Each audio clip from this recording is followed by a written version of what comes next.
Welcome to Colegrove Camellia. I'm really excited to introduce this channel introduction to what we are doing here in LA in terms of video and tasting education. This will be kind of a video podcast format, a way to share some tea education in a simple weekly video to talk about tea. So today's subject is tea itself. Like, what is tea?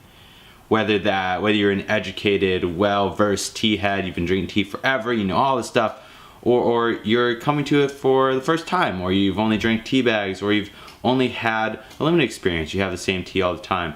That's okay. We want to welcome everybody here. And I'm really excited to share what we are doing. So all true tea, like we're trying today here, is the Camellia sinensis plant.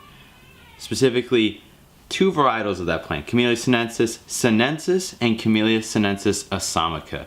Just think of it like there's two different versions of the genus of the plant that can grow depending on where it is, but that's where you get all the kinds of types of tea. White tea, green tea, oolong tea, black tea. The cool part about that is it's all the same plant. I know this might be, whoa, crazy, exciting, but I think that's what's I'm kind of here to talk about, kind of bring some of the myths of tea to kind of fruition and just talk about it in a simplified form. So when I say Camellia sinensis, I'm talking about true tea, not talking about herbal. We're actually going to talk about that next week, in next week's video, so check that out. I'm going to start and just kind of break down what we're trying. So we got a white tea here, Chinese white, specifically from Fujian, China. We have a green, a Chinese green from Jiangxi, China. We have a oolong tea, oolong from Taiwan, and then we have a black tea, Keeman black tea from Anhui, China. So kind of trying the different spectrum of the teas here. So you got your white tea, like I said, white tea, crazy cool, boom. I'm gonna go grab my water real quick. I had it heating up already. So I have 160-degree water here. The key with tea is honestly three factors. You have your temperature, so how hot the water is, the time you're brewing it at, and the amount of tea you're using. So it's three factors that can really affect your cups. The amount I used for this one with the white tea was about 1.5 heaping teaspoons. You want to do about 1 or 1.5 heaping teaspoons per 8 ounces of water. So I'm kind of, making a just a small cup for me. In your teapot, you just want to adjust that ratio. So then the time. So this one, I'm brewing 2 to 3 minutes here. So I have a nice little stopwatch here on my phone. So I'm just brewing this for 2 more minutes here.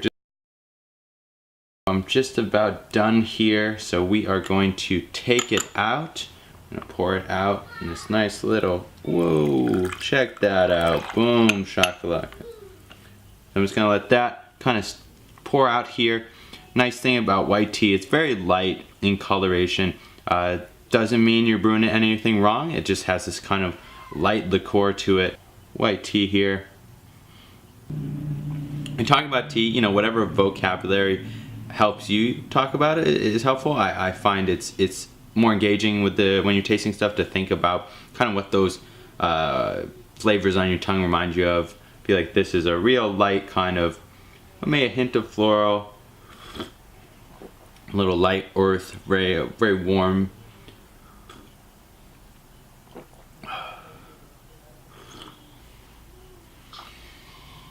Yeah, I love to see kind of the leaves after it's brewed. Has this nice kind of, yeah, cool. So next we're gonna move on to the green tea. So we're gonna brew this at a very similar temperature. Usually I like my green teas a little bit lighter in hardiness, so to speak.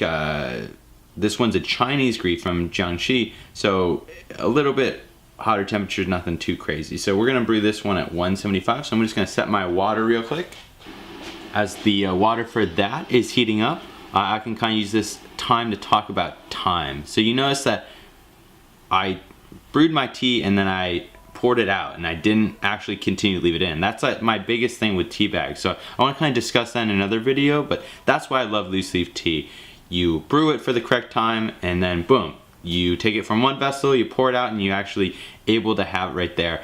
As you continue to leave that tea bag in, it just gets all astringent and yucky and not my favorites. So with this one I did a heaping teaspoon of green tea. Nothing more, nothing less. I felt that with green tea, it's the most finicky in terms to get right. So often why people maybe don't love green tea is they haven't had it brewed correctly for them. It's astringent, it's like on the tongue, it's not engaging at all. So with green tea, I find that that's my favorite kind of tea because when you get it right, it just tastes so great. So for this time, I did 170 degree water, to be honest. Recommended 175 to 180, but again, like I said, I like mine a little bit like in that sweet spot. They're not too hearty, but they're just enough. And I feel like if you miss that window of opportunity, that's why people don't like green tea there. I'm gonna brew this tea, and in 2 minutes we'll be back. And okay, looks like this one is done. We can start the next tea, our oolong tea. What's cool about that is it's just a few pearls right before. Remember what that looks like before we make this tea. So we're gonna go, this one's 190 degrees. Personally, I like to do multiple steepings on oolong tea, especially. There we go. Try that green tea there.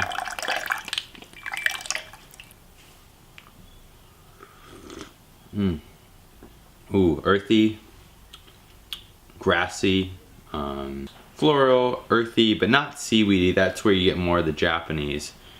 Something you might get in a Chinese restaurant, a big teapot. Jasmine's very common. This is not a jasmine, it's just a organic cloud and fog is what they called it.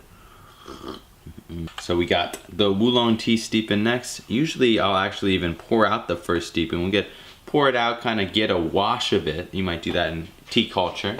Think of it like waking up the leaves. Like I just wanted to get them just a little excited before we make the next cup.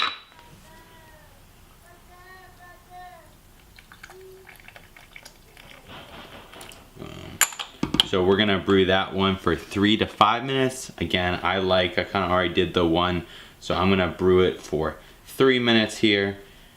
It's like my next tea is done. I heard that beep. Let me go grab it now. Oh, we're gonna pour the oolong tea out real quick, and then we're gonna start on the cumin. Just like the fast process, just one, doing the other, doing the other. So really excited about this oolong tea. Like I said, this is actually Taiwanese, so it's a milk oolong. There's no milk or dairy in it. It just has this kind of milky texture and taste on the mouth. One of my favorites here. So while that's going, I'm gonna do my final tea, which is what we probably most know is the black tea. Everybody knows black tea. So this is just a cumin black tea from China. Boom. Get with that too. We go here.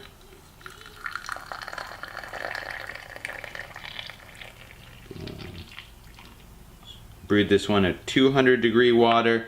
Like I said, I like it a little less than boiling. You can do 190 to 212 is kind of recommended. I like that 200. And I'm gonna steep this one for 3-4 minutes as I'm trying this beautiful, ooh, this was probably my best brewing so far.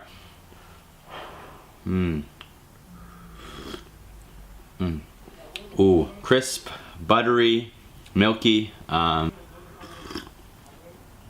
Ooh, that's nice. That really hits the spot. What I love about oolong teas is you can brew them multiple times. So I alluded before, remember what those leaves looked like. So before they were just these tiny little pearls, and now if you look at them, it's like that. It's like a big portion here. Let's look at that. Like if you look at it in my hand, it's kind of cool. Like when have you actually looked at your tea? Usually in the tea bag they just hide it from you, but this is actually pretty cool. All right.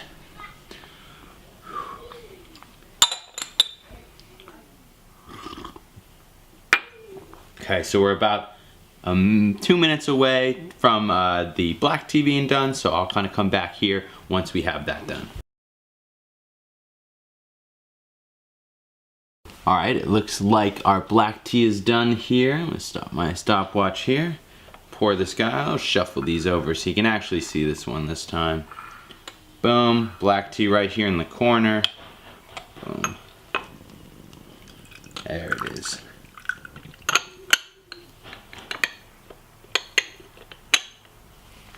Just kind of drain out a little bit here.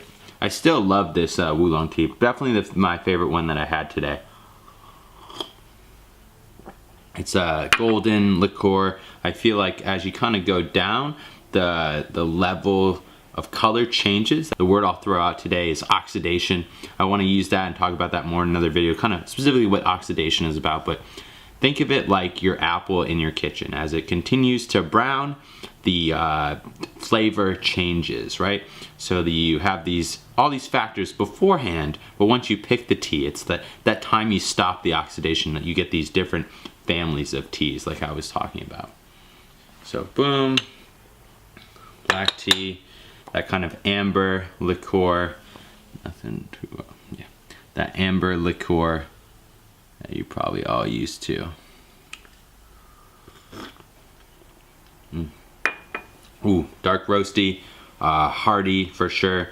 The notes of cocoa, but not chocolatey by any means. The thing about black tea is I find that it's the one that people don't really screw up too much because you do have those higher temperatures, that 190 to 212. So often that's why people like it. It's really hard to screw up. Same with herbal herbs to do, brewing herbs as well. But I find the intricacies of tea comes from those three factors. Is that time, the temperature, and the amount you're using. It's such a small thing, but it's gonna make your brewing experience so much better. We'll have one more sip of this black tea here.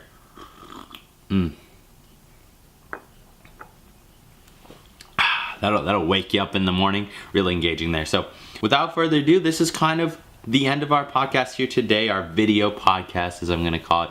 I really had a lot of fun trying a few different teas. I hope this information was engaging. We're gonna do this every week, kind of talk about a different subject. In addition to the other part of this channel, with what I'm really excited about is the 2 videos a week. This would be like the Tuesday video, and then on Thursday we're gonna have a travel show element. We'll call it like in the field series. I'm excited to share that with you guys. The first one, we're just gonna kind of explain how the tasting process works, kind of have our first guest on the channel. I'm excited to share that. And then going forward, it's gonna be a way for us to engage with the community, kind of get out of just tasting tea at home, tasting tea in our kitchens, and go to places and share the experience. Share the experience with someone who maybe knows a lot about tea, doesn't know a lot about tea, and go to a place here in LA, or hopefully I would like to go other places as well to share the experience of having a tea, think of it like a food channel, but with tea. You're able to have and engage in experience and have honest reactions to trying stuff. So without further ado, thank you for checking out Colegrove Camellia. Subscribe and like these videos every week. I'm gonna really be diligent about going forward and making this commitment to this channel. I feel like this will be the start of something really great. I'm really excited just to keep this operation small and lean, but see the expanse of where this could go. I feel like it could be a really fun thing and an engaging thing to have on YouTube, and to be able to share my passion for tea and for filmmaking in my own way. So thank you so much. Remember to check out our video next Thursday, and then continue to subscribe for weekly videos on tea culture in LA and abroad. And again, thanks so much for watching. I'm Ryan Colegrove, and this was Colegrove Camellia. I will see you guys on the next one.